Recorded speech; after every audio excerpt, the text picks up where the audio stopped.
In this episode, we turn to a part of security that can sound dry at first, but becomes extremely important once you understand how organizations actually operate.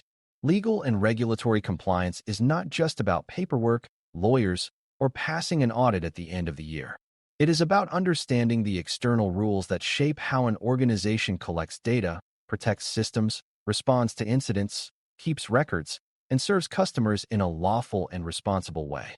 For someone studying the Certified Information Security Manager (CISM) path, this matters because security leaders are not only asked to reduce technical risk, they are also expected to help the organization meet obligations that come from governments, regulators, contracts, and industry expectations. When those obligations are ignored, the result is not only a security problem. It can also become a business problem, a trust problem, and a leadership problem all at once, which is why compliance belongs near the center of security management rather than at the edge of it. Before we continue, a quick note. This audio course is a companion to our course companion books. The first book is about the exam and provides detailed information on how to pass it best. The second book is a Kindle-only ebook that contains 1,000 flashcards that can be used on your mobile device or Kindle. Check them both out at cyberauthor.me in the Bare Metal Study Guide series. A useful place to begin is by separating a few ideas that people often blend together too quickly. A law is a formal rule created by a government body, and organizations may be required to follow it based on where they operate, what industry they work in, what data they handle, or who their customers are. A regulation is more specific guidance or enforceable requirement that often comes from a regulatory authority charged with overseeing a certain area, such as finance, privacy, healthcare, or public infrastructure. Then there are standards, frameworks, and internal policies, which may not all be laws by themselves, but still shape how organizations prove responsibility and build consistent controls. This distinction matters because compliance is not just a vague idea about doing the right thing. It is a structured responsibility tied to specific expectations, and security managers need to understand where those expectations come from so they can help the organization respond intelligently instead of treating every requirement as if it were exactly the same kind of obligation. One reason compliance feels so important in security is that it affects far more than fines or official penalties, even though those can certainly be serious. When an organization fails to meet legal or regulatory obligations, it may damage customer trust, disrupt operations, trigger reporting requirements, attract investigations, lose business opportunities, or create internal confusion about accountability and recovery. A security incident that might already be difficult becomes even more complicated when the organization must determine whether data exposure created a duty to notify customers, regulators, partners, or other parties within a certain time frame. In that sense, compliance works like a layer of consequence that sits on top of the technical event itself. A weak password policy, poor logging practice, or unclear data retention process is not only a design flaw. It may also become evidence that the organization failed to meet an external expectation it should have understood and managed. That is why compliance should never be treated as a side office function with no connection to operational security work. Another essential idea is that legal and regulatory obligations are not universal in exactly the same way for every organization.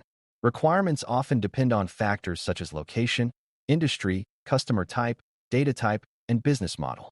A healthcare organization, a bank, a retailer, a school, and a software company may all care about security, but the specific compliance pressures around them may differ significantly. One organization may face strict privacy and health information rules, another may focus heavily on financial controls and reporting, and another may operate across multiple countries with overlapping requirements about personal data, disclosure, and cross-border information handling. This means compliance work begins with understanding scope. A security manager has to ask what laws and regulations apply here, why they apply, and which parts of the organization are affected. Without that basic scope awareness, teams often waste effort on low-value activity in one area while missing a serious obligation in another, which is a common and avoidable problem in growing organizations. Even though requirements vary, many compliance programs revolve around a handful of recurring themes, and beginners should learn to recognize those patterns. Organizations are often expected to know what sensitive information they hold, protect that information according to its importance, limit access to authorized users, retain records appropriately, dispose of information safely, respond to incidents in a disciplined way, and maintain evidence that controls are working as intended. Privacy requirements often focus on how personal data is collected, used, shared, stored, and deleted.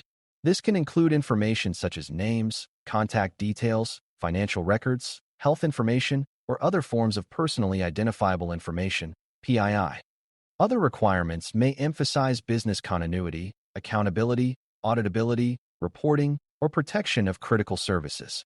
When you notice these repeating themes, compliance stops feeling like a random pile of rules and starts looking more like a set of common responsibilities expressed in different legal and regulatory languages, depending on the environment. A very important lesson for new learners is that compliance and security are closely related, but they are not identical. Compliance is often about meeting defined obligations that can be reviewed, tested, or enforced from the outside. Security is broader. It is about protecting the organization's information, systems, operations, and trust in a way that reduces risk and supports the mission over time. Those two areas overlap heavily, but one does not automatically guarantee the other. An organization can technically satisfy a compliance requirement and still have weak security in practice if it treats controls like a checklist instead of as living protections.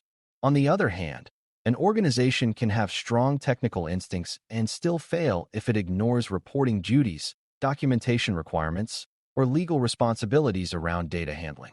A useful way to think about it is that compliance often defines a minimum expected floor in certain areas, while security asks the broader question of what protection is truly needed. Mature security leaders understand both and avoid the mistake of assuming that passing a review means the organization is fully secure. Because compliance touches so many parts of the organization, responsibility for it cannot rest with one team alone, even if one team coordinates the effort. Legal staff may interpret obligations, compliance professionals may track requirements, privacy teams may focus on personal data, human resources may manage personnel-related policies, information technology teams may run supporting systems, and security teams may help design, implement, monitor, and improve the controls that make compliance operational. Business units also matter because they often own the processes and data that create the obligations in the first place. A security manager, therefore, needs to be comfortable working across functions and translating requirements into practical expectations that different groups can understand. This is one reason communication skill matters so much in security governance. Compliance is not just about reading rules accurately. It is also about making sure the right people know what those rules mean for day-to-day behavior, system design, data use, vendor oversight, and incident response. When that coordination is weak, compliance breaks down even if individual teams are working hard.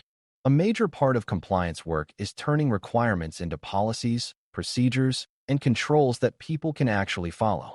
External obligations are usually written at a higher level than daily operational tasks, so organizations must translate them into practical rules and repeatable activities. That may mean deciding how access is approved, how privileged accounts are reviewed, how logs are retained, how sensitive data is classified, how backups are protected, how incidents are escalated, or how employees are trained on acceptable behavior. The challenge is that written rules alone do not create compliant behavior. Controls have to fit the environment well enough that people can use them consistently without constant confusion or circumvention. Training also matters because employees cannot follow requirements they do not understand. A good compliance program, therefore, does more than publish a policy and hope for the best. It builds processes, assigns ownership, explains expectations, and checks whether the intended behavior is actually happening in real operations rather than only in written documents. One of the most overlooked essentials in compliance is evidence. Doing the right thing matters, but being able to show that you did the right thing often matters just as much. During audits, investigations, assessments, and internal reviews, organizations are frequently expected to demonstrate that their controls exist, that responsibilities are assigned, and that required actions were actually performed. This is where documentation, logs, approvals, Meeting records, review results, training records, and testing evidence become important. A team may believe it is managing access carefully, but if there is no consistent record of reviews or approvals, that belief becomes hard to defend. The same applies to incident handling, risk acceptance, policy exceptions, and system changes. Evidence should not be treated as needless bureaucracy when it supports accountability and helps the organization prove that important responsibilities were taken seriously. A security manager needs to understand that in regulated environments, undocumented good intentions often count for much less than consistent, traceable proof that required actions really occurred. Third-party relationships are another essential part of compliance because organizations rarely operate alone. Vendors may host systems, process payroll, store customer data, manage infrastructure, provide software, analyze information, or perform other critical functions that influence security and legal exposure. A common beginner mistake is assuming that once a service is outsourced, the compliance burden disappears with it. In reality, responsibility often remains with the organization that owns the customer relationship, the regulated activity, or the protected data. That means security managers need to think about due diligence, vendor oversight, shared responsibilities, and the controls that third parties are expected to maintain. It also means the organization should understand what information is being shared, what obligations apply to that information, and how performance or compliance concerns will be monitored over time. Third-party risk is not only about whether a vendor is technically competent. It is also about whether the organization can continue meeting its own legal and regulatory duties when important operations depend on someone outside the company's direct control. Incident response has a strong compliance dimension as well, and this becomes very visible when organizations are under stress. During a security incident, teams are often focused on containment, recovery, and restoration, which makes sense because the event may be actively harming operations. At the same time, legal and regulatory responsibilities may be unfolding in the background. The organization may need to preserve evidence, document what happened, assess whether protected information was involved, determine whether notification thresholds have been met, and coordinate internal and external communications carefully. These decisions cannot be improvised effectively if no one has thought about them in advance. Compliance becomes much easier during incidents when roles are defined beforehand, escalation paths are clear, and people know when to involve legal, privacy, communications, and executive leadership. For a security manager, this is an important lesson because good incident management is not just about technical response. It is also about making sure the organization can meet its obligations while moving through uncertainty, pressure, and incomplete information. There are also several common misconceptions that weaken compliance efforts, and new learners should recognize them early. One mistake is treating compliance as a one-time project instead of an ongoing responsibility. Another is assuming that copying a policy from somewhere else creates real protection, even when the document does not match the way the organization actually works. A third mistake is believing that if the legal team understands the rules, everyone else can remain mostly disengaged. In practice, compliance fails when the people operating the systems, handling the data, or making everyday decisions do not understand the expectations that apply to their work. Some organizations also become so focused on passing reviews that they lose sight of the real purpose behind the requirements. When that happens, the program can become overly mechanical, with people trying to look compliant rather than actually behave in ways that reduce risk and support lawful, responsible operations. Those are very different things, and the difference matters. A stronger approach is to build compliance into governance, risk management, and normal business processes instead of treating it like a separate world. This means identifying which requirements matter, mapping them to real activities, assigning ownership, reviewing changes in the business environment, and adjusting controls when systems, vendors, laws, or data flows change.